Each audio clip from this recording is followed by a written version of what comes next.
శాస్త్రాలు ఉపనిషత్తులన్నీ కూడా భ్రాంతి సహితమైనటువంటి బోధ కాబట్టి అటువంటి పరిపూర్ణ బోధకి మనం ఈ జన్మలో ఇదే ఆఖరి జన్మ చేసుకుని ఆ గురుసార్వభౌముల యొక్క పాదపద్మములు సేవ చేసుకుంటూ మరొక మాట చెప్పి నా ఉపన్యాసాన్ని ముగిస్తాను. అసలు సద్గురు మహారాజు యొక్క సేవ చేయమంటారు. ఏ సేవ చేయాలి? 4 శుశ్రూషలు లోనత గావించి వక్రదించడం పట్టు వెళ్ళి దానిలో ఏదో ఒక ప్రకరణాన్ని గురుదేవ నాకు సమస్య చేర్చని అడగాలి. అది శిక్షణ చేయడం లక్షణం. అదేం చేయడంలా అసలు గురుగారి దగ్గరికి రావట్లా, ఏదో సభలో వస్తున్నారు లేదా ఎప్పుడు కనబడినప్పుడు వెళ్ళిపోవాలి. సరైన సబ్జెక్ట్ సిద్ధాంతంగా వెళ్ళిపోవాలంటే గురువు అంతరంగంలో చూసేటటువంటి ఆ భావాన్ని వినాలంటే ఆయన లోతుకు వెళ్ళినప్పుడు ఆపకూడదు. వెళ్ళిపోతున్నాడంటే వెంటనే ఆయన కరెంట్ పోతే మైక్ ఎలా ఆగిపోయిందో అలాగే ఆగిపోతారు. అది నిజమైన శుశ్రూష అని చెప్పి తెలియజేస్తూ సద్గురు మహారాజుకి ఇప్పుడు ఈ యొక్క లోపల ఉన్నటువంటి ఏంటి చాలా మంది చెప్తూ ఉన్నారు. మీకు ఒక గుడి దగ్గర ఇంటి కట్టి గుడి మామూలుగా నేను అనుకోవడానికి మాత్రం నాకు అర్హత ఉంది. ఎవరంటే మాత్రం ఒప్పుకోను. నేను ఎంచేత ఒప్పుకోను? అన్నట్టుగా చెప్పినట్టు విషయం కూడా అదే కదా. బొమ్మే కదండి, సిమెంట్తో తయారు చేస్తుంటాడు బొమ్మ. ఆ బొమ్మని బొమ్మ అని చెప్పేస్తే ఇతర వాళ్ళు ఎవరైనా అంటే మీరు అంగీకరిస్తారా? అప్పుడు అది ఎంచేత మన పద్ధతిని మనం చెప్పుకుంటూ వెళ్ళాలి అంతే తప్ప అక్కడ ఏమీ లేదంటే పద్ధతిగా మీరు ప్రతిష్ఠింపజేసి ఆ విగ్రహంలోకి ఒక పదవిని పంపిస్తున్నామండి అని చెప్పి చెప్తారు.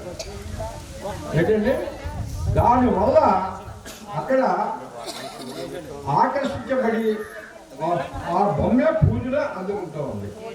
బొమ్మ అందుకుంటుందా లేకపోతే వీళ్ళు ప్రవేశపెట్టినటువంటి ఏదైతే ఉందో అది మామూలుగా పూజలు అందుకుంటుందా అని అంటే సామాన్యుడికి బొమ్మే పడి అంటున్నారా చెప్పనోడి అంటున్నారు.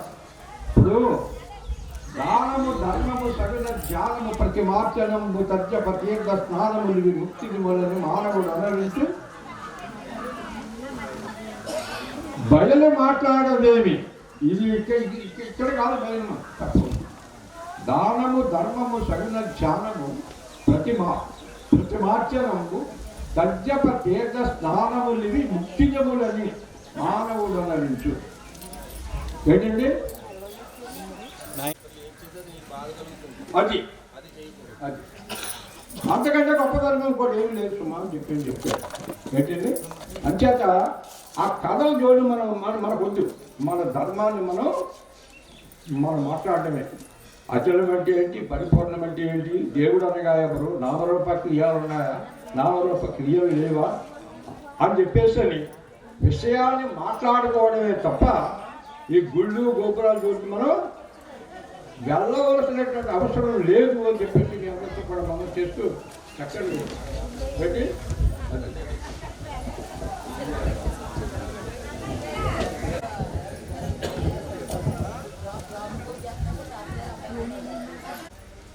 సత్యనారాయణ స్వామి వారికి జయ సద్గురు స్వామి వారికి దీవించమంటే భావాచ్యుతలు కుమంటే పెళ్ళికే భావాలు పెడతావా పడ మేలుకొలుపులు, ప్రభాత సేవ, గురుగీత పారాయణము, జెండా ఆవిష్కరణ, పూజా విధానము నిర్వర్తించి సక్రమైనటువంటి సభను కూడా ఏర్పాటు చేసినటువంటి కార్యకర్తలందరికీ కూడా నా ద్వాదశ వందనములు తెలుపుతూ ఈరోజు చెప్పుకోవాల్సిందంటే ఎంతలో ఉంది. మన ఇట్లా సత్యదాస్ నాయుడు గారు పూజకి ఎల్లని గ్రామం అంటే లేదు. అటువంటి భావన పొందుకుని కట్టగంటిగా నిర్ణయం చేసి చెప్పినటువంటి మహనీయులు. మా తండ్రి గారు పరోపదేశం లేనప్పుడు కూడా దగ్గర కూర్చుని లాలించి బొజ్జగించి మా శిశువుల్ని మమ్మల్ని కూడా కడతీర్చి ఈ యొక్క మార్గం మంచిది నాయన అని దగ్గర కూర్చోబెట్టి చక్కగా బోధించినటువంటి వ్యక్తి. అటువంటి వ్యక్తికి పూజా కార్యక్రమాలు చేయడానికి చింతించిన రోజులు కూడా ఉన్నాయి ఆ మహానుభావుడికి. కానీ ఈ రోజుని శిశువులు పుత్రులు ఈ యొక్క ఆయన యొక్క తమోపాదన గుర్తించి ఆయన పేరు నిలిపి ఇంతటి కార్యక్రమాలు జయప్రదం చేసినందుకు వాళ్ళ శిశు బృందానికి అందరికీ కూడా నా ద్వాదశ తెలుపుతూ ఈరోజు ఈ యొక్క సభాధ్యక్షులైనటువంటి మన సోదరులు సమరసానంద బొడ్డు కృష్ణమూర్తాచార్యులు వారు, అదే కాకుండా ఈ తూర్పుగోదావరి జిల్లాలో ఎక్కడ పూజ కార్యక్రమం అయినా ఈ యొక్క సభాధ్యక్షులుగా ఉండి మన గురుపుత్రులు అందరినీ కూడా క్రమపద్ధతిగా నిర్ణయం చేసి చక్కనైనటువంటి మార్గంలో నడిపించినటువంటి వ్యక్తిగా మనకు నిర్ణయమై ఉన్నారు కాబట్టి వారికి ప్రత్యేకించి నా ద్వాదశ వందనములు తెలుపుతూ ఈ యొక్క సభకి ఆసనమైనటువంటి పెద్దలందరూ కూడా నా ద్వాదశ వందనములు తెలుపుతూ చిన్న మాట, పెద్దలందరూ చాలా అమూల్యమైనటువంటి వాక్యాలను మనకు అందజేసి మన ముందర పెట్టి ఉన్నారు. కానీ సభా పాలకులైనటువంటి మహాతల్లి సత్యవేణి ఒకే మాట అన్నది. ఏమన్నది? పరిపూర్ణము ఎరుక. ఈ రెండింటిని ఉద్దేశించుకునే సభను ఏర్పాటు చేసుకుని గురు భక్తులు అందరూ కూడా ఆదరణ అయ్యి దీని విషయం కొరకే మనం ముందుకు కొనసాగుతూ ఉంటాం. కానీ ఆవిడ ఒక మాట అన్నది, ఎరికే దేహేంద్రియములు, ఎరికే వర్ణాశ్రమములు, ఎరికే శృతులు, ఎరికే నీవును నేను, ఎరికే సతి సోదరాజులు ఎరుగుమోచా నే తీర్చేది ఇదిగో నీచా. భాగవతులు కృష్ణ ప్రభు ఈ యొక్క 84 లక్షల జీవరాశులు చేతితో పట్టుకుని ఇది ఎరికరా అన్నాడు. అంటే ఈ ఎరికిని, ఈ ఎరికే ఉన్నది నీ ఇచ్చ. ఈ ఇచ్చ తీర్చాలంటే ఎవరు కావాలి? ఒక గురువు కావాలి. మన అసలు గురువు సాంప్రదాయం అనగా ఒక సనాతన ధర్మం అని, గొప్పదని మన శివరామ దీక్షితుల వారు బృహద్వాసిష్ట సిద్ధాంతాన్ని కానీ నిర్ణయం చేసి మన ముందర నిలిపినటువంటి వారు ఆయన ఈ సిద్ధాంతాన్ని ఎంతగా అనుసరించుకుని ప్రయాణం చేశాడో ఆ మహానుభావుడు ఈ రోజుని ప్రతి సభలోనూ కూడా మన శివరామ దీక్షితుల వారు జెండా ప్రతిష్ఠ చేయిందే ఈ యొక్క సభ కూడా ఏర్పాటు చేస్తలేదు. అటువంటి సంకల్పాన్ని చేకూర్చినటువంటి మహనీయుడు ఆయన ఏమని చేశాడు? ఆ గురువు గారికి ఎంతగా దృఢాభావాన్ని చేకూర్చుకుని ఈ గ్రంథాన్ని పరిశీలించి మన ముందర పెట్టారంటే ఆయన అనుభవార్థము ఎంత అనుభవంగా ఉన్నదో దాని కొరకు మనం తెలుసుకోవాలనే సంకల్పం ప్రతి ఒక్కరికి ఉంది. కాబట్టి ఆయన అన్నాడు, ఒకటే మాట అన్నాడు, నాలుక సుశ్రోతం లోలక గావించి లోకాతీతం ఆలోచించి గురించి ఈ లోకపు జోలు వీడు ఇంతే చాలన్నా నీతో కూడా ఇది మరొకన్నా కీలి తెలియని సలు చాలా చదివేందుకు సాధించు నీ విట్టు కీలి తెలిసింది నేమన్నాడు. ఆ మహానుభావుడు 4 సుశ్రోతములు ఎక్కడ చేశాడు? లోకానికి అతీతమైన దొరుకుతుంది. లోకానికి అతీతమైన దాన్ని దుర్మతాన్ని విచారణ చేస్తేనే దాని దగ్గరికి వెళ్తారా మీరు? గురువుని నీ వంట నిర్ణయం చేసుకుని నీ గురువు నీ ఎదుర్కొంటా ఉన్నాడన్న సంకల్పపరుడయ్యి ఎవరైతే ఈ యొక్క పరంపర రీచిన లఘు పూజ కార్యక్రమాన్ని గురువు గారికి చేయగల శక్తిని సమకూర్చుకుంటారో వారికే దాంట్లో ఉన్న భావాన్ని ఖచ్చితంగా నిర్ణయమయ్యి, అయ్యా నా గురువుగారు నా ఎదుర్కొంటే నాకేం భయం అన్న సంకల్పపరుడయ్యి ముందుకు కొనసాగుతాడు. ఎందుకని? లోకానికి అతీతమైంది నీ ఎదురే ఉంది. దాన్ని తెలుసుకోవాలంటే గురుసేవ జరుగుతుండే ఉండాలి. గురుసేవ చేయనట్టు మాటల సామాన్యం కాదు. లఘు పూజలోనే గగన మార్గాలు వచ్చి మనం ప్రత్యక్ష ప్రమాణం చేస్తారు. ఓహో నేను చెప్పిన పాటలో నువ్వు మర్చిపోయాడా, ఈ అభిష్టం తీర్చాలని చెప్పేసి ఈ అస్తమంతకు సంయోగం చేసి నిజకేవలాత్మ ఇదిగోరా. మరి నిజకేవలాత్మ నీ దగ్గరికి వెళ్ళాలంటే ఏం చేయాలి? నువ్వు గురువుకు పూజ చేయాలి. గురువు పూజ చేస్తే గురువు ఎక్కడ ఉన్నాడు? ధ్యానం సమర్పయాలను, ఆవాహన సమర్పయాలను, మనమే రక్తగతి సింహారం సమర్పయాను, పాదయోపార్చన సమర్పయాను, అత్యార్చన సమర్పయాను, ముఖ్య ఆచమని సమర్పయాను, పంచామృతాలు సమర్పయాను, వస్త్రయోగం సమర్పయాను. ఇవన్నీ ఎక్కడ చేసావా? గురు పాదాలు కూడా చేసావా? లేదా ఆడంబరదానంగా చేసావా? గురు పాదాలు ఎక్కడున్నాయి, గురువు ఎక్కడున్నాడు, ఆ సంకల్పరుడై ఉండి ముందుకు కొనసాగినప్పుడు అటువంటి గురువు చెప్పిన మాటలో నిర్ణయం ఉండి భాగవతులు కృష్ణప్రభు మాట్లాడాడు.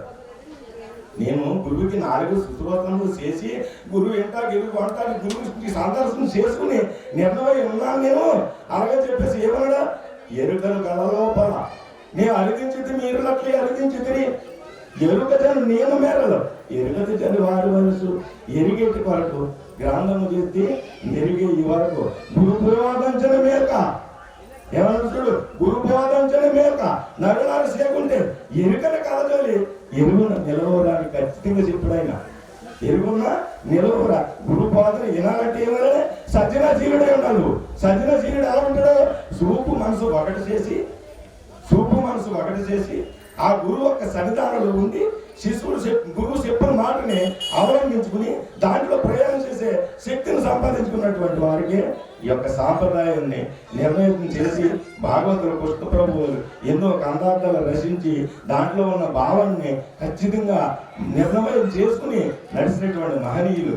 అందులో సభా విజ్ఞాపన ఒకటి అన్నాడు, తానే నాకను నిండిన దానికి పేరేమి బయలు, తానే నరచం నేనని ఏదో నేనెవరు లేనిరుకోరా ఉంటే లేనే లేదంటే అంటేనే అంటే లేనే స్వామి లేనే లేదని నీవు లేకపోయి నేనుక తానుండు కదంటే దాన్ని తిరిగినవరా ఎక్కడున్నావా, గురువాక్యులో ఉన్నవా, ఎక్కడున్నావా, గురు సన్నిధిలో ఉన్నవా, ఎక్కడున్నావా, తానే నడకను నిండిన దానికి పేరు బయలుగా ఉండి గురువు గారిని మన ఆదర్శం చేసుకుని మనం సాగినటువంటి ప్రయాణం ఇది. ఈ ప్రయాణాన్ని మనం ఎంత అవలంబించుకుని ముందుకు కొనసాగుతామో అంత కథ తీర్తాడు మహానుభావుడు. ఎలా ఉన్నాడు, పలుకొక రాగను తలపోయిక మన్నిన మధ్యకి దగ్గరకు ఎప్పుడు అది మురుగుచ్చి సందు లేకను కలిగి ఉన్నది బట్ట బయలు గదరామాయన్న ఇదిగో చూడు కదలేదన్న పలుకక తలపన్న తిరగక చలి అంట వాళ్ళ నలయాక నిలుచుడు గదరామాయన్న ఇదిగో చూడు కదిలోదోయన్న. కథలన్నట్టు విధానాన్ని మనం తెలుసుకుంది ఉన్నాం కాబట్టి ఈ రోజు ఎంతో మంది వచ్చినప్పటికైనా పెద్దల వాక్యాలు ఏదో చెప్తారు ఇంకా తెలుసుకుంది దీంట్లో ప్రయాణం చేయాలన్నా సంకల్ప పనులే మనం ముందు ఉన్నాం. ఈ రోజు జాయబుల సద్గురు మహారాజుకి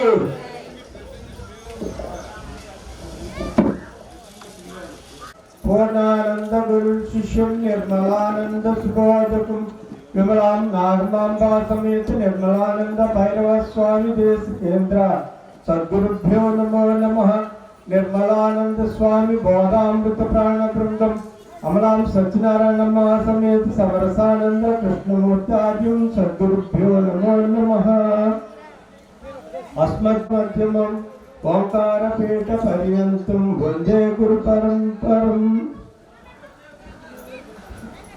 ఈ వేదాంత వైజ్ఞానిక సభకు అధ్యక్షత వహించినటువంటి సమరసానంద కృష్ణమూర్తి ఆర్యులు వారు మా గురుదేవులు, వారికి నా ద్వాదశి నమస్కారములు. అలాగే సర్వాధ్యక్షులు, ఉపాధ్యక్షులు అందరి ఇంకా వేదిక మీద ఆశీనులైన గురుమాతలకు అందరికీ నా ద్వాదశి నమస్కారాలను తెలియజేసుకుంటున్నాను. అలాగే ఈ సభలో ఆశీనులైన గురువులకు, గురుమాతలకు, అందరికీ శిష్యులకు అందరికీ నా ద్వాదశి నమస్కారములు. మన యొక్క సిద్ధాంతం అచల పరిపూర్ణ సిద్ధాంతం. ఈ సిద్ధాంతంలో గురువు గారు శిష్యునికి ఈ సిద్ధాంతం యొక్క బోధ పద్ధతి అంతా తెలియజేసి భ్రాంతిని రహితం చేస్తారు. అందుకోసం భాగవత కృష్ణదేశ ప్రభువులు మనకి 292 కందార్థాలు 22 అధ్యాయాల్లో తెలియజేశారు. అంటే ఒక్కో అధ్యాయం నుంచి ఈ బోధను శిష్యునికి దృఢపరచడం కొరకు ఇన్ని అధ్యాయాలు రాయాల్సి వచ్చింది. కాబట్టి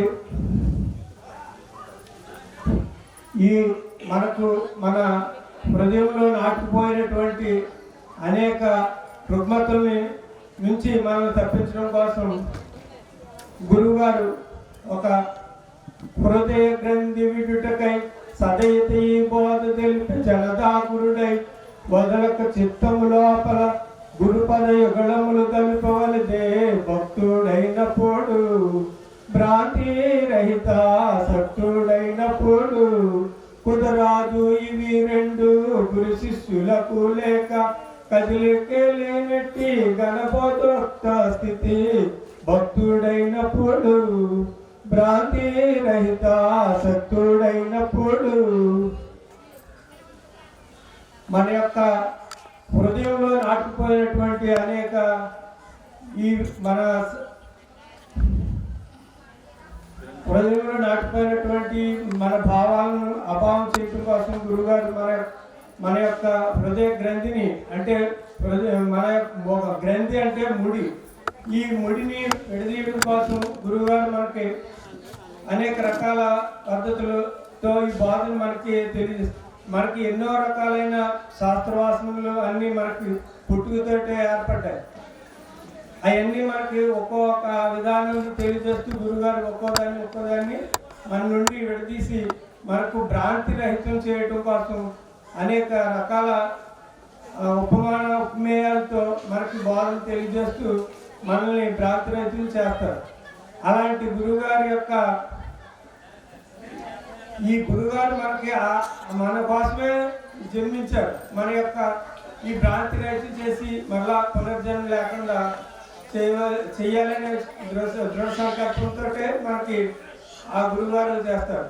అసలు మనం ఎందుకు మళ్ళా ఈ జన్మకు రాకూడదు అనుకోవాలంటే సారంబు లేని సంసారములో దిక్కి ఈశనాత్రే దోష మెరుగలేక మేడలు మిద్దెలు మేలైన సంపదలు సతిసుతాదులు సిరి శాశ్వతమని నిక్కిన ఫలమేమి నిజము తెలియ ఈ క్షితిలోన 1,84 జన్మాదులు ఎత్తుట జయముగాదే కావున అచల గురుమూర్తి పద సేవ అనుదినమును చేసినను జన్మ బాధలు బాసిపోవు వాసనము వాడపల్లి ఆగదాస వినుత విమల సుగుణ ప్రకాశ శ్రీ వెంకటేశ. ఈ సంసారంలో మనకు అనేక రకాలైన బాధలు, ఏ జన్మ ఎత్తినా బాధలతోటే ముడిపడి ఉన్నది. ఏ జన్మలో అయినా సరే మనకి ఈ బాధలు లేకుండా లేవు. అందుకని ఆ బాధ నుండి తప్పించుకోవాలంటే ఈ మానవ జన్మ ఒకటే మనకి సరైన జన్మ. కావున అందరూ ఈ మానవ జన్మలో సద్గురుని ఆశ్రయించి ఈ విషయాలు తెలుసుకోవాలి. అలాగే ముడిపడి కర్మము జ్ఞానము విడివక రెండు కలిసే విశ్వం అన్నదే పడివేట బయలుదైనను పడి అయినను కడు అయినను నిలవబోదు నిలవబోక కళ్ళైపోవును.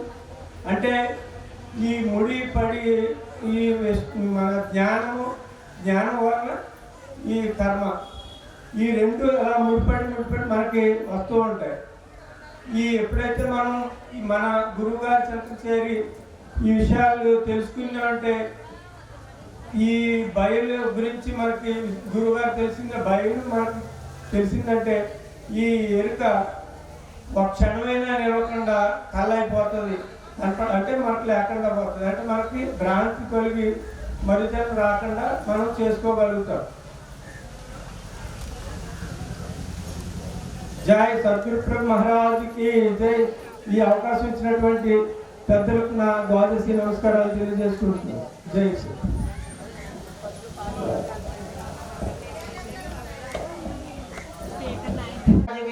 जय सत्यदास राजालय सद्गुरु महाराज की जय. श्रीमद अनुसुयांबा समेत दयानंद पवनाल राजयाज्ञ राजयोगी सद्गुरु ब्रह्म महाराज की जय. गुरुर् ब्रह्मा गुरुर्विष्णु गुरुर्देवो महेश्वरः गुरु साक्षात् परब्रह्म तस्मै श्री गुरवे नमः. वेदशास्त्र विधिख्यातं पूर्णपूर्वोपदेशिकं सुगुणाकर दयानंदं राजयाज्ञ गुरुं भजे. అనసూయాంబికాం దేవీం గురోర్ శ్రీ రాజయోగి పత్నీం శ్రీమాతరం భక్త్యా వందే మానసాంతరే. అస్మద్గురు సమారంభం కృష్ణ సాందీప మధ్యమం శ్రీ మహావిష్ణు పర్యంతం వందే గురు పరంపర. శ్రీమద్ అనసూయాంబా స్వామి దయానంద పవనాల రాజయోగి సద్గురు మహారాజుకి వేదికను అలంకరించిన అధ్యక్షుడి వారికి ఉపాధ్యక్షుడి వారికి వేదికను అలంకరించిన పెద్దలందరికీ నా ద్వాదశ నమస్కారం తెలియజేస్తూ ఈరోజు మహా సుదినం. సత్యదాసార్యుల వారి సభకు నేను 15వ సంవత్సరం 2015 రావడం జరిగింది.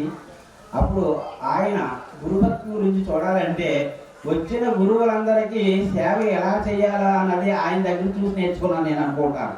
ఇంత సభలకు వెళ్తాం వల్ల ఏంటంటే ఈ సభలో మనం ఏం చేస్తున్నారు, మనం ఏమి నేర్చుకుంటున్నాము, మనం చేసే కృషి ఏంటి, దానిపై ఆధారపడి ఉంటుంది. మనం అన్ని గ్రామాలు వెళ్ళలేము కనుక, అన్ని రాష్ట్రాలు అన్ని జిల్లాలు వెళ్ళలేము కనుక మన దగ్గరలో ఉన్న సభలకు వెళ్ళక ప్రయత్నం చేయాలి ముందు ప్రతి శిష్యుడు. రెండోది గురువు ఎంటనైనా ఉండాలనే ఒక శృతి. ఎందుకంటే గురువుగారు ఇంట్లో ఉంటే మనకి ఎవరికైనా బాగా చెప్తుంటే విషయాలు అంటం జరుగుతుంది. అలాగే గురువుగారు వెంట ఉంటే మన ఆ ప్రాంతం యొక్క విశేషాలు, వాళ్ళు చేసే కృషి, వాళ్ళు చేసే ఆసనం మనకు అర్థమవుతూ ఉంటుంది. ఎందుచేతన గురుభక్తి, గురుసేవ, గురునిష్ట, శుశ్రూష క్రమము, త్రికరణ శుద్ధి ప్రవర్తన, కర్తృత్వరహిత కర్మాచరణ అవసరం మన గురుపుత్రులకి. మనం ఏ రోజైతే గురుధర్మం ప్రయోగంలో ప్రవేశించామో ఆ రోజు నుంచి మనం గురుభక్తిగా ఉండడానికి ప్రయత్నం చేయాలి. ప్రతినిత్యము అనుష్ఠానం చేసుకోవాలి. ఇంకా చేయాలి అంటే తిష్టకు దొరుకుతారు. ఈ దేహాన్ని ఎవరు చెప్పినా మనకు సభల్లో 2 గంటల కన్నా ఎక్కువ చెప్పరు. తెల్లవారుజాములుగా మనకి గురువుగా ఏమైతే ఇచ్చారో మంత్రం 4:30 టు 6 గంటల వరకు మనం జపం చేసుకోవాలి. ఇంకా చేయాలంటే తిష్ట కుదరడానికి, స్వస్తికాసనం కుదరడానికి, నిష్ఠగా మనం చెప్పిన విషయాన్ని వినడానికి. గురుసేవ అంటే గురుభక్తి, గురువు గారు పూజ చేసుకోవాలండి. లమిత్యాది తన్మాత్ర పూజ చేయండి, లఘు పూజ చేయండి, షోడశ పూజ చేయండి, పూజ చేసుకోవాలి. అంటే గురు సేవ అంటే గురువుగారు ఎక్కడ సికింద్రాబాద్లో ఉన్నారు, మనం సేవ చేసుకోవాలంటే ఎలా కుదురుద్ది? గురుగారు ఛాయాచిత్రాన్ని పెట్టుకుని మనం పూజ చేసుకోవాలి. గురుభక్తి, గురునిష్ట. గురువు గారు ఏం చెప్తున్నారు, మనం ఏం చేస్తున్నాం, మనం ఏ రకంగా విచారణ చేస్తున్నాం, ఎన్నది ఏ రకంగా మననం చేసుకుంటున్నాం, ఏ రకంగా ఆచరణలో పెట్టుకుంటున్నాం, ఏ రోజుగా ఆ రోజు ప్రయత్నం చేసేవాళ్ళమే. కనుక గురునిష్ట. గురు పదం అనగా మార్గము. గురువు చెప్పే మార్గం ద్వారా మనం కృషి చేయాలి. కానీ గురు పదాలు అంటే పాదాలకు నమస్కారం చేస్తాం, ఇది బాహ్య భక్తి. ఇంతేట బాహ్య భక్తి, అనన్య భక్తి, ఏకాంత భక్తి, భక్తి 4 రకాలు. ఈ రకంగా సేవ చేసుకుంటూ త్రికరణ శుద్ధి ప్రవర్తన, పనుల మనసున వాక్కున పని ఒక్కడి జరుపుకున్నట్టు మామీతిశాలి, లేనిది లేదు మరువకి జోలి. అంటే మనసులో తెలిసింది, వాచ పలికేది, కాయిక చేసేది ఏకైకమై ఉండాలి. అలాగైతేనే త్రికరణ శుద్ధి అనబడుతుంది. అది ఆత్మకు ఆహారం, దేవతలకు ఆహారం అవిస్సు, పితృదేవతలకు ఆహారం పిండ ప్రధానాలు, పక్షులకు ఆహారం గింజలు, పశువులకు ఆహారం తృణాదులు, మనసుకు ఆహారము అన్నము, అన్నమే సూక్ష్మం మనస్సు. ఎన్నప్పుడు నీరు కలడం ఎన్నప్పుడు కలియదు నాడు 0 అన్నట్టుగా మనకు అంతభేద్యంగా మనం తిన్న ఆహారము మనసు మీద పనిచేస్తుంది. ఆ మనస్సు మన ప్రాణాలు 2 కలియకున్నాడంటే మనస్సు ప్రాణాలంటే ఆవరణ విక్షేపణ 2ను వివరణ తెలుసుకుని రహిత్యం చేసుకునే మార్గం ఉంది. 2 కలిసి ఉంటే మళ్ళీ ఇంకా జన్మానికి కారణం. జనన ప్రాంతి మరణభీతి అంటే ఘోర సంసారం అంటే ఏంటి? జనన ప్రాంతి మరణభీతి లేని స్థితిని తెలుసుకుంటాం. మన ప్రాంతరహిత మార్గం కనుక ఆ ప్రకారంగా కృషి చేయాలి. అంటే క్షరుడు అంటే ఏంటి, అక్షరుడు అంటే ఏంటి, ఉత్తముడు అంటే ఏంటి, పురుషోత్తముడు అంటే ఏంటి. క్షర నిర్ణయం అంటే 25 తెలుగులతో కూడిది క్షర నిర్ణయం మన అందరికీ పాఠక్రమంగా నేర్చుకున్నాం. అలాగే 5 తెలుగులతో కూడిది ఈశ్వర నిర్ణయం. మనకు సృష్టి, స్థితి, లయ, విస్తీర్ణ, ఆకర్షణ ఈశ్వరుడు చేస్తాడు సమిష్టిగాను. వ్యక్తి స్వరూపంగా ఉండి వచన, దాన, గమన, ఆనంద విసర్జనాలు పిండానంద క్షర కృషి నిర్ణయాన్ని తెలుసుకుని అక్షర కృషి నిర్ణయంగా మన మనసు మార్చుకోవాలి. అంటే వ్యక్తిని వదిలి సమిష్టిగా మార్చకుండా ప్రయత్నం చేయాలి. ఈ సమిష్టి నుండి ఒక తెలుగు అన్నది అధిష్టానం. అధిష్టానం ఆత్మ అన్న ఆత్మ. ఈ ఆత్మ పురుషోత్తముడు. ఈ పురుషోత్తమ స్థితిగా మనం తటస్థ లక్షణంగా ఉండటానికి ప్రయత్నం. సాక్షి మాత్రంగా ఉండాలి. అంటే బ్రహ్మాండానికి ఈశ్వరాండానికి పని ఉండి పిండాండానికి పని. ఇక్కడ ఏంటంటే పిండాండం ఏం చేస్తుంది, వచనదానం చేస్తుంది. అక్కడ ఈశ్వరాన్ని ఏం చేస్తుంది, సృష్టి స్థితిలో ఇస్తే ఆకలి. అధిష్టానం గుర్తురూపంగా ఉంది. అంటే చరువు నుంచి అక్షర స్థాయికి మనం ఎదగాలి. అక్షర స్థాయి నుంచి పురుషోత్తమ స్థాయికి ఎదగాలి. ఎదిగినప్పుడు అప్పుడు గురువు కావాల్సి వచ్చాడు. నేనయ్యన్నా నేను కాంతి అని అనుకున్నప్పుడు ఆత్మని అంటే అద్వైతాన్ని, విశిష్టాద్వైతం, ద్వైతం అని 3 పదాలు ఎందుకు చెప్పవలసి వచ్చిందంటే నేను ఐక్యం కావాలి. ఆత్మ అంటే ఏంటి? కేవలాత్మ. అంటే ఆత్మకి జనమరణ భ్రాంతి కలుగుతుంది. జనమరణాలు కలిగి ఉంది ఆత్మ. జనమరణాలు రహితమైంది కేవలాత్మ. కేవలాత్మ స్థితికి ఎదగాలంటే ఈ స్థాయిగా మనం ప్రయాణం చేయాలి. ప్రయాణం చేసినట్టే మనకు గురువు చెప్పిన మార్గాన్ని ఖాళీ దొరికితే మనం గురువు చెప్పే మార్గాన్ని ఎవరైనా ఉంటే వాళ్ళకి మనం ముచ్చడించుకుంటూ ఉండాలి, మాట్లాడుకుంటూ ఉండాలి. ముచ్చడంటే మాట్లాడుకుంటూ ఉండాలి. తెలంగాణ ముచ్చడంటే మాట్లాడుకుంటూ ఉండాలి. లేదనుకుంటే పుస్తకం తీసుకోవాలి. గురువుగారి పుస్తకం మనం చదువుకుంటున్నాం శిష్యుడు, దాంట్లో ఉన్న మార్గాలు వాళ్ళు అందరూ కూడా మన పెద్దలందరూ కూడా ఏం చేశారంటే గ్రంథాలు చేసి అట్టే పెట్టారు.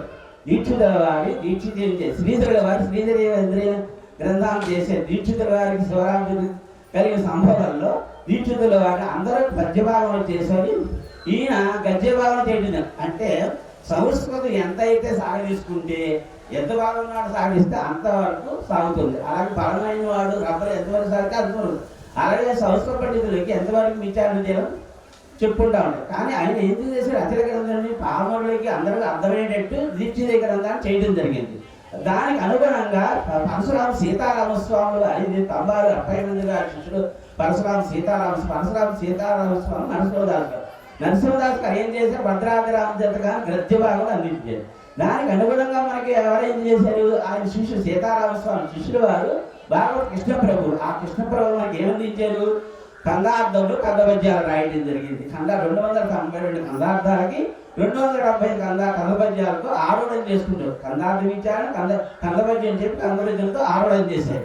విచారణ చేసి అప్పుడు అచల గ్రంథాలు చదివినట్టయితే అక్షతలు వాళ్ళ మాట బాగా అర్థం ఉంటుంది. ముందు చదివితే గ్రంథం అర్థం కాదు. కానీ ఈ స్వాపార మార్గంగా చేయలేదు. దారిలో మేడ కట్టుకోకుండా పునాది పరంగా మనం ఎలాగైతే ఇల్లు కట్టుకుంటామో పునాది వేసుకుంటామో అలాగే భద్రాద్రానికి విచారణ చేయాలి.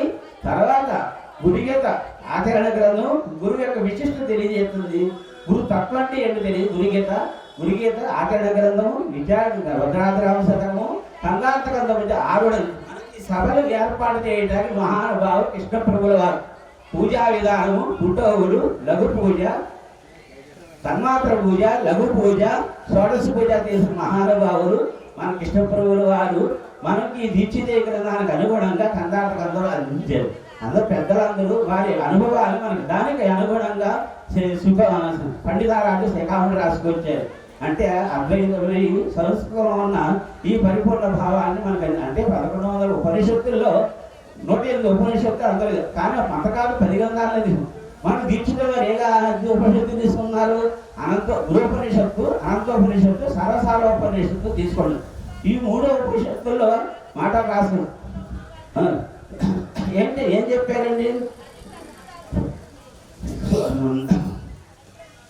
తేజోంధకారాహిత్యం అచలోయం సనాతనం. తేజము కాదు, అంధకారం కానీ అచలోయం సనాతనం. అటువంటి స్థితి అని దానికి అందించేది. అంటే మనం మాటలు చెప్పుకుంటాకే కానీ బయలు, కొత్త బయలు, బట్ట బయలు, పరబయలు శిష్యుని అంతఃకరణ తెలియటానికి ఆ మాటలు వాడటం జరిగింది.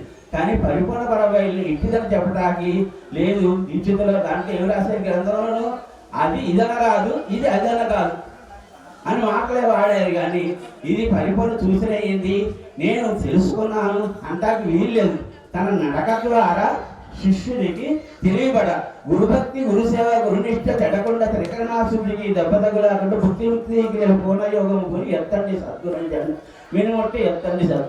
ఈ రాజ మార్గాన్ని ఈ రాజా ఛాయలో కలిసిమెలిసి మనం కదిలిపోవాలి. గనిలోకులు వెళ్ళారు, బలిష భాషను వృక్కి వచ్చి తీరారు. మనం చూస్తే 10 మంది ఈ ధర్మంలో రావాలటండి. అలా చేసే సత్యదాస్ గారు, అలాగే ఈశ్వరమ్మ గారు కూడా ప్రతి సభకి, ప్రతి గ్రామాలకు, ప్రతి రాష్ట్రానికి వాడు వెళ్ళి మనకి 7 రాష్ట్రాలు 8 రాష్ట్రాల వారిని తిరిగారు. మేము 4 రాష్ట్రాలలో వారితో సహవాస సీతారామపురం ప్రతి నడపడం ద్వారా గురుపదం ఆయన ఎవరు కాళిదాస్ గారు నడిపించారు. ఈ గురు సీతారామ ప్రభ మంచిరా శ్రీనివాస్ మూర్తి గారు, ఎలుపుతి రామచంద్రరావు గారు శిష్యుని నడిపారు. ఆ గ్రంథాన్ని తీసుకెళ్తున్న మన ప్రజలందరినీ చూడటం, ప్రతి గ్రామంలో ఉన్న విషయాలు లేదు. మనం అందరూ దీక్షిత సిద్ధాంతంలో ఉన్న గుడి కింద వాళ్ళ మాట మర్చిపోకూడదు.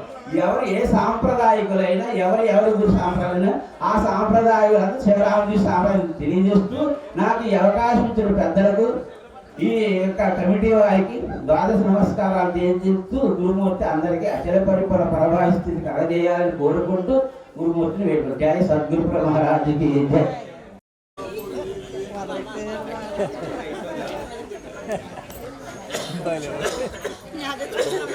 లంకాపురి తగిలించట్లేదు, ఎక్కడి నుంచే కలిగించేద్దాం.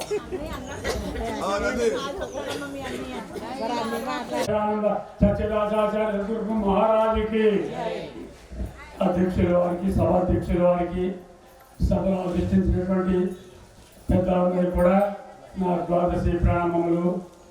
అయ్యా, ఈ యొక్క కార్యక్రమం మహోన్నతమైనటువంటి కార్యక్రమం. కారణం ఏంటంటే మా నిర్భయానంద స్వామి సద్గురు సార్వభౌముల యొక్క వారి తీవ్రత, వారి యొక్క స్థితి, వారి సంకల్పరహితమైనటువంటి భావనే ఈ గురు పూజ కార్యక్రమం. ఏంటంటే మా తమ్ముడు అంటే మా అయ్యగారు పుత్రులు, కూతుళ్ళు, మనవలు, మునమనవల దాకా కూడా ఈ కార్యక్రమంలో సర్వ బాధ్యతల్ని పంచుకొని ఈ కార్యక్రమం ఇంత జయప్రదంగా జరగడానికి వారు నిన్న నుంచి కూడా ఏకాగ్రతగా ప్రతి ఒక్కరు కూడా చిత్తానుసారంగా ధనం ఖర్చు పెట్టుకున్నటువంటి విషయాన్ని పక్కన ఉంచినప్పటికీ కూడా చిత్తానుసారంగా శ్రమపడి వారి యొక్క కార్యక్రమంలో, ఎందుకంటే కుటుంబంలో ఉన్నటువంటి వాళ్ళ కార్యక్రమంలోకి ముందుకు రాకపోతే ఎటువంటి వారైనా బయట నుంచి వచ్చి కార్యక్రమం చేయాలంటే అవరోధన ఏర్పడి ఉంటుంది దానికి. అంత కుటుంబంలో ఉన్నటువంటి వాళ్ళు కుటుంబ రూపాంతరంగా కార్యక్రమాన్ని నిర్వహించినప్పుడు వెనకాల ఉన్నటువంటి వాళ్ళకి ఒక సత్తా ఏర్పడుతుంది, బలం ఏర్పడుతుంది. ఎందుకంటే ఇక్కడ ఈ సభ కార్యక్రమం జరుగుతుంటే అధ్యక్షులు, సభాధ్యక్షులు, గౌరవాధ్యక్షులు, స్థిరశక్తులు ఉన్నమాల ఇంతవరకు సభ జయప్రదంగా జరిగింది. వారు స్థిరశక్తులుగా నాలాంటి వాళ్ళు పెట్టేసుకోండి, అది స్థిరశక్తంగా జరగడం అవరోధం కలుగుతాయి. ఎందుకంటే కార్యక్రమంలో చెప్పేటువంటి వాళ్ళు లోటుపాట్లు ఉన్నప్పటికీ కూడా వారు వాటిని అనుసరించి వారి భావాన్ని సమన్వయాన్ని తీసుకొచ్చి ఈ యొక్క కార్యక్రమంలో ప్రబోధన జరిగించడం వల్ల కార్యక్రమం శుభప్రదంగా జరుగుతుంది. అక్కడ కుటుంబీకుల వల్ల కార్యక్రమం శుభంగా జరిగింది. ఇక్కడ మహాత్ములైనటువంటి పెద్దల వల్ల కార్యక్రమం శుభంగా జరిగింది. అన్నట్టు కారణం సద్గురు దేవులైనటువంటి నిర్భయానంద సద్గురు సార్వభౌమయ్య యొక్క ఆశీస్సులని మేము హృదయపూర్వకంగా నమ్ముతున్నాం. ఎందుకంటే ఆయన బోధనకు చెప్పినప్పుడు కూడా మనకు ఎక్కడి నుంచి మొదలెట్టిన అభ్యాసం గురించి కూడా సాంఖ్యము, తారకము, అమనస్కము, మహావాక్యములు పరిపూర్ణ యొక్క బోధ క్రమాన్ని తోరంగా ఆయన క్రమంగా బోధించుకుంటూ ఈ యొక్క తీర్మానాన్ని చేసుకొచ్చి కనుక బోధ అంత్యంలో తీసుకొచ్చులోకి ఏం చేసే ఇంకైనా ఒకే నాయనలారా, మీరు ఇన్నాళ్ళు వినటువంటి బోధక క్రమం ఒక్కటే దీనికి సూటి. ఎందుకంటే 100కి ఒక్కటే చేయాలన్నట్లుగా ఈ యొక్క బోధ క్రమాన్ని ఏ విధంగా అయితే మీరు సద్వినియోగం చేసుకోవడం దాని మూల సూత్రం ఏంటయ్యా అంటే అప్పుడు చెప్పారు, ఆవరణము ఆకాశము నిరాభరణము అచలమనుచు అనేది మహాత్ములు, ఆవరణము మితి కలిగినది ఆవరణము లేని అమిత మని తెలుసుకోరా, ఈ రెంటిని వేరని కనుకోరా. ఆవరణమునే ఇక్కడ సూత్రం యొక్క రాసినటువంటి దీని కీలకాన్ని ఎక్కడ చెప్పారు మన గురువు గారు మనకు అర్థం అవ్వాలి. ఆవరణమునే నేను ఆవరణమును చూసి ఆవరణ మెడలిన ఆవాలి మాట లేదని కనుక్కోరా, ఈ రెంటిని వేరని కనుక్కోరా. ఇది పరిపూర్ణ ఎరుకలుకున్నటువంటి దాని యొక్క సంధన భావం. అయితే ఈ ఆవరణము ఎప్పుడైతే నిరావరణ స్థితి చేరేవో పలకడానికి కానీ మాట కానీ ఇటీవలని నిర్దేశించేటువంటి తెలివి కానీ రైతులై తానే లేనటువంటి స్థితిని పొంది సంకల్ప రైతుడై జనన మరణ రైతులైనటువంటి భావానికి చక్కటిటువంటి సూత్రాన్ని తెలియజేసి ఈ యొక్క బోధ క్రమాన్ని అనుదినములు ఈ యొక్క రహస్యం కోసమే నీకు ఇన్నాళ్ళు బట్టి ప్రబోధ చేసిన దానికి తగినటువంటి ఉపమానాలు చెప్పిన, యుక్తులు చెప్పిన, సాధువులు చెప్పిన, ఎన్ని చెప్పినప్పుడు కూడా నీకు ఈ యొక్క సూత్ర భావమైనటువంటి రహస్యమైనటువంటి గురి కీలకమైనటువంటి ఏదైతే ఉన్నదో ఆ గురి కీలకం నీకు అందేంత వరకు కూడా ఈ యొక్క కీలకాన్ని చెప్తానే ఉంటానని చెప్పి స్వామి గారు అరవర లేకుండా అర్ధరైతులు వచ్చినా, పుట్టబాగులు వచ్చినా, ఏ టైంలో వచ్చినప్పుడు కూడా కనీసం భోజన టైంలో వచ్చినా చెప్పలేదు ఆయన భోజనాన్ని సరే మర్చిపోయి ప్రబోధ చేస్తూ ఉండేవాడు.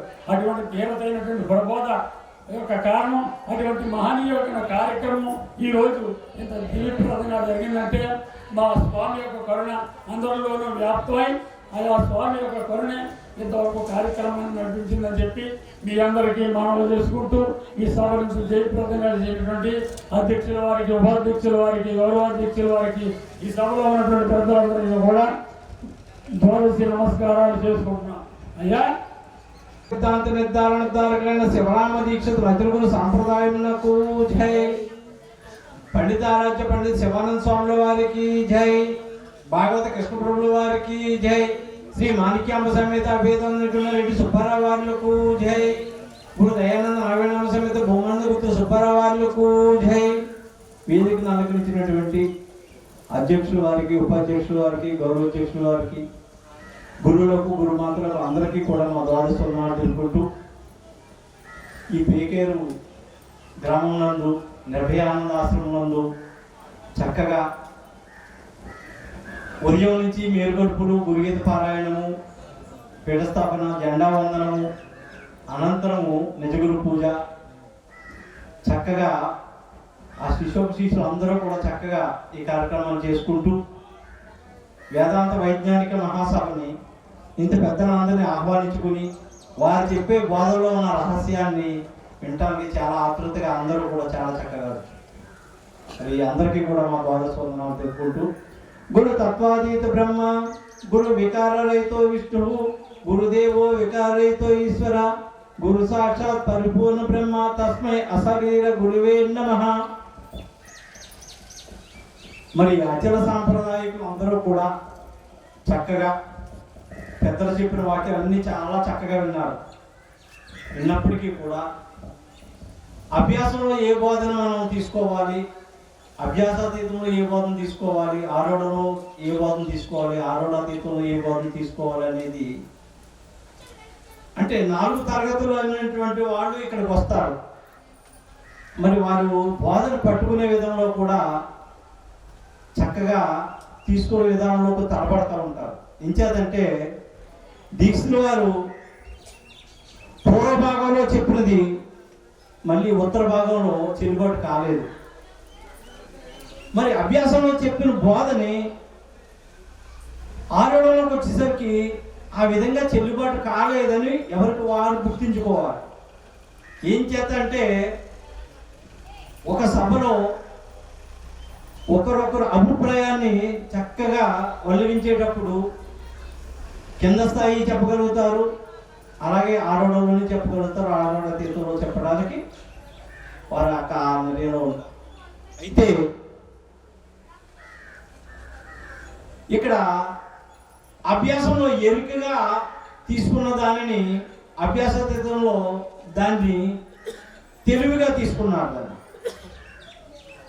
ఆరోడంలో వచ్చేసరికి దాన్ని కళగా తీసుకోవాల్సి వచ్చింది. ఆ కళని మనకి శివరామకృష్ణుల వారు చక్కగా 3 సూత్రాలు ఇచ్చి కళ దృష్టాంతాన్ని చక్కగా చెప్పుకొచ్చారు. అయితే ఇదంతా కళ అని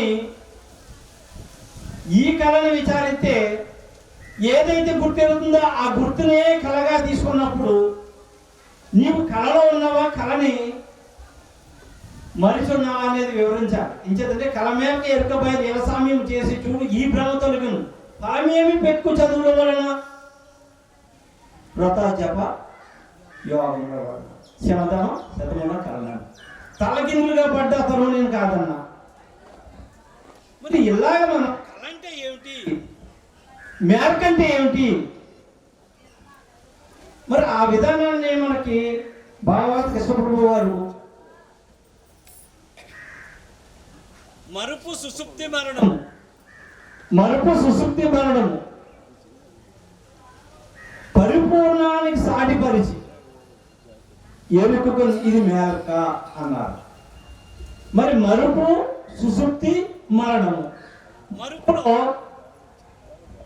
ఈ గుర్తెరిగేది పనిచేస్తుందా అంటే మనం బాహ్యంగా ఉన్నప్పుడు ఒక వస్తువుని ఒక చోట మరిచి ప్రయత్నం చేస్తాం, ఎక్కడ ఎక్కడ ఎక్కడ ఎక్కడ అని ప్రయత్నం చేస్తాం.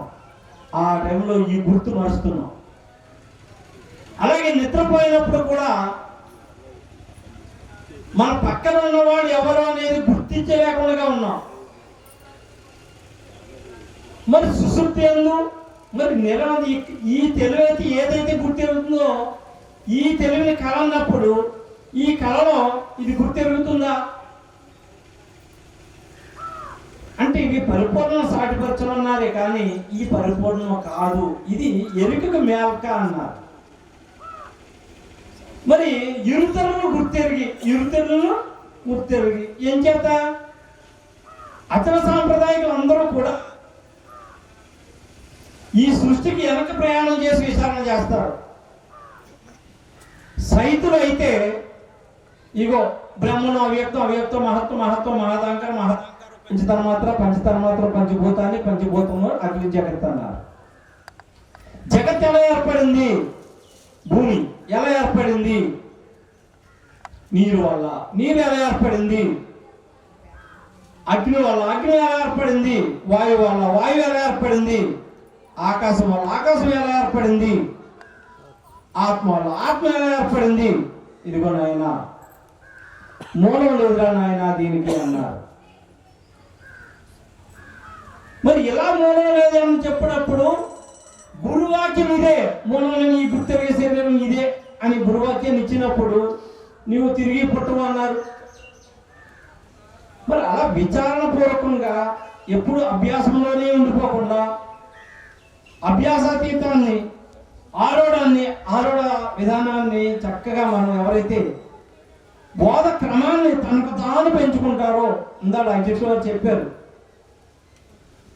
తనకు తానుగా వచ్చి ఆకలి వేసిన వాడు తింటాడే తప్ప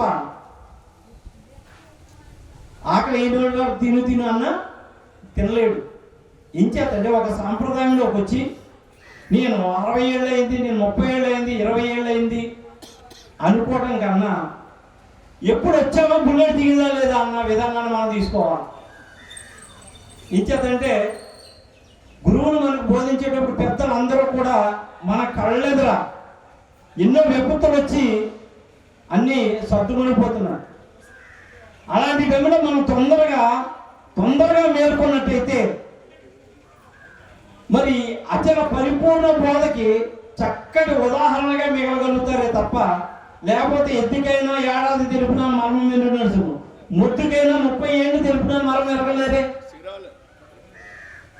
మరి ఆ విధంగా ఉండకుండా చక్కగా ప్రతి ఒక్కరూ కూడా ఆ గురువు గారు ఇచ్చిన వాక్యాన్ని మూడాటిని కూడా చక్కగా విచారించి బోధ క్రమంలో ఉన్న విధానాన్ని ఎరుక లేదని ఎవరైతే తెలుసుకుంటారో వారికి. అందుకే పండితరాజు పండిత శివానంద స్వామి అన్నారు, ఎరుక సత్యము అని అంటుంటే కోడి పాలు తాగితే ఎంత సత్యమో ఎరుక అంత సత్యం అన్నారు.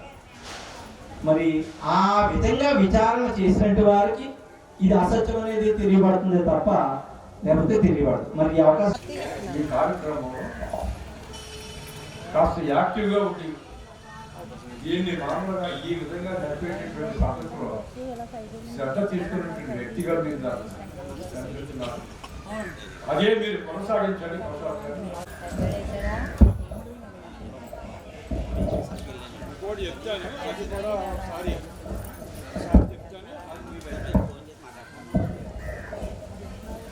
మరి వేదిక పైన ఉన్న పెద్ద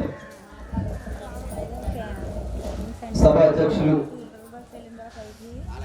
కృష్ణమూర్తి గారు, దీక్ష సమరసానంద మరి నిర్మలాశ్రమం బొడ్డు చిన్న బొడ్డు వెంకటయ్యపాలెం పెద్దలు, సమరసానంద మాస్టర్ గారు, బొడ్డు కృష్ణమూర్తి గారు, సత్యనారాయణ గారు, ఇంకా పెద్దలు, వేదిక మీద ఉన్నటువంటి అతిరథ మహారాజులు, వేదిక ముందు ఉన్నటువంటి అతిరథ మహారాజులు అందరికీ మరి ద్వాదశి దోషములు నమస్కారాలు తెలియజేసుకుంటూ ఉన్నాం.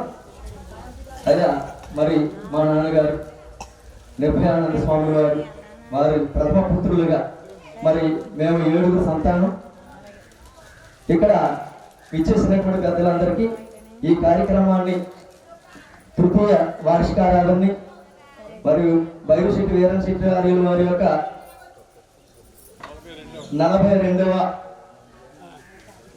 వార్షికారాధన, 25వ గురు పాదుకా పూజ, తృతీయ సత్యదాస్ గారి యొక్క తృతీయ వార్షికారాధనకు ఇచ్చేసినటువంటి పెద్దలందరికీ మరి హృదయపూర్వక ద్వాదశి దోషాములు తెలియజేస్తూ ఉన్నాం.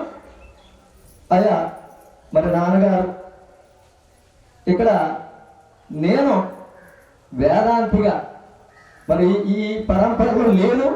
ఎందుకంటే గురుబోధ ఎవరైనా ఇది ఒరే నాకు ఆకలేస్తుంది, నాకు అన్నం పెట్టండి అని అడగాలి తప్ప ఒరే తిను అనకూడదని పెద్దలు చెప్పారు.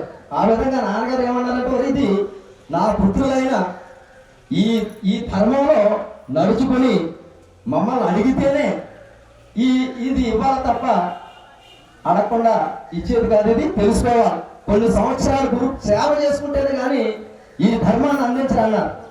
మేము ఏదో అలా చదువుల వల్ల అనుకోని ఆయన అలా మాకు అసలు ఆయన కనపడేవారు కాదు.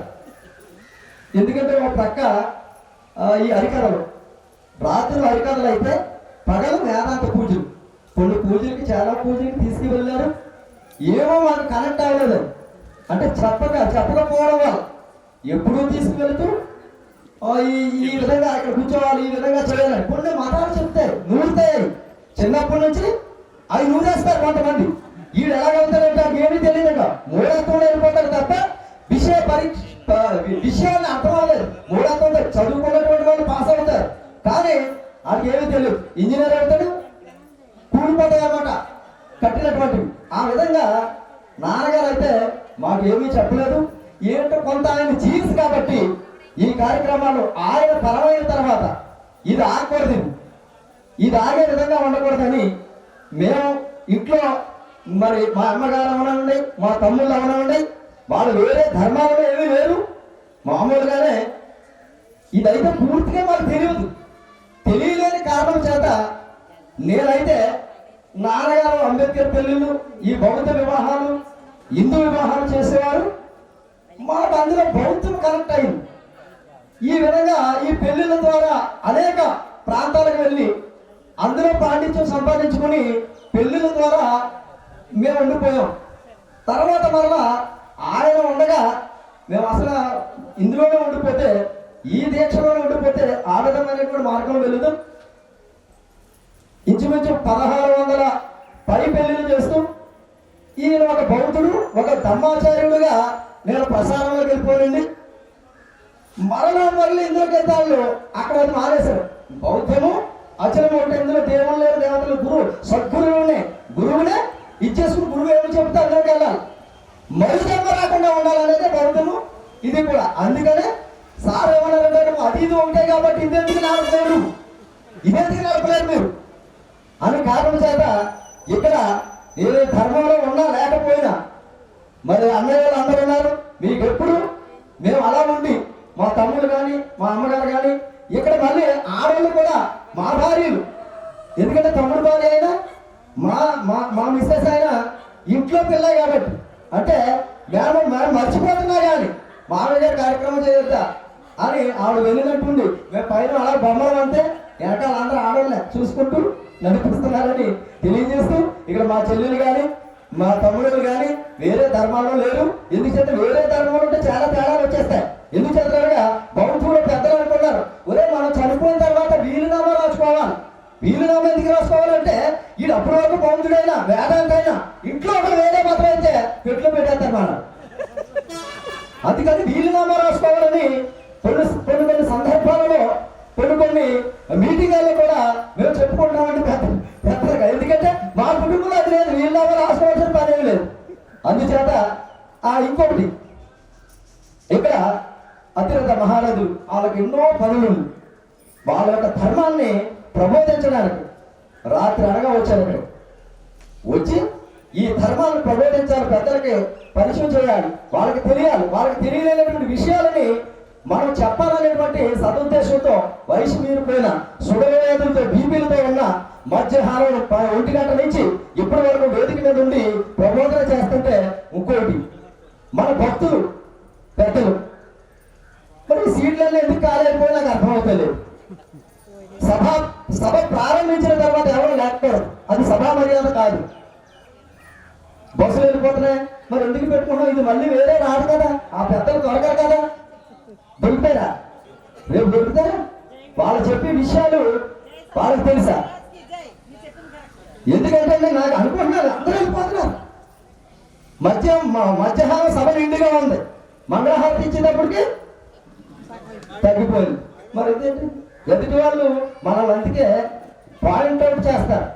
పాయింట్అవుట్ చేయకూడదు మన కార్యక్రమం, లేకపోతే మానేయాలి. బాబు నాకు ఖాళీ లేదు, నేను రాను కనిపించి ఆశ్రయిస్తున్న పోతున్నట్టుంటే ఎలా కుదురుతుంది? నేషనల్ అందరూ వేదిక మీద ఉంటే నేషనల్ అందరూ పాఠం చెప్పడానికి వచ్చి బండ్లు వచ్చి పిల్లలు వెళ్ళిపోతే ఎలాగా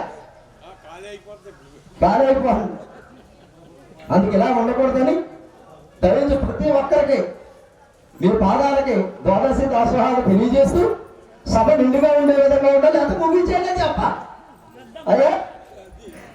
అందుకని విచ్చేసినటువంటి పెద్దలకు మరి మా కార్యక్రమాలకు పిలవగానే ఎన్నో పనులున్నా విచ్చేసి సత్యదాస నాయన గారి యొక్క కార్యక్రమాన్ని మీ అందరి భుజాల మీద వేసుకుని నడిపిస్తున్నటువంటి మా ఆశ్రమ కమిటీ వారికి విచ్చేసినటువంటి అతిరథ మహారథులందరికీ మరి నమస్కారాలు తెలియజేస్తూ మరి విచ్చేసినటువంటి పెద్దలందరికీ ఈ కార్యక్రమాన్ని జయప్రదం చేసినటువంటి అందరికీ పేరు పేరున హృదయపూర్వక నమస్కారం ద్వాదశి దాసోహాలు తెలియజేస్తూ ఇంతటితో ముగిస్తున్నాం.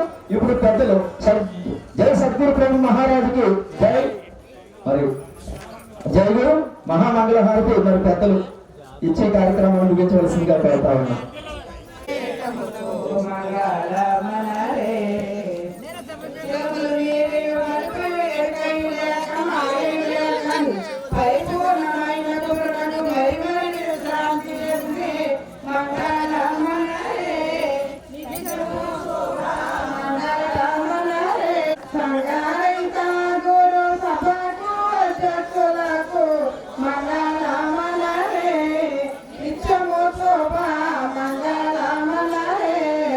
మంగళం శ్రీ గురుదేవాయ మహనీయ మహాత్మనే సర్వలోక శరణ్యాయ సాధు రూపాయ మంగళం సద్గురు రూపాయ మంగళం సద్గురు శరణం సద్గురు శరణం సద్గురు శరణం భవమయ హరణం భవమయ హరణం భవమయ హరణం సద్గురు శరణారవిందార్పణమస్తు.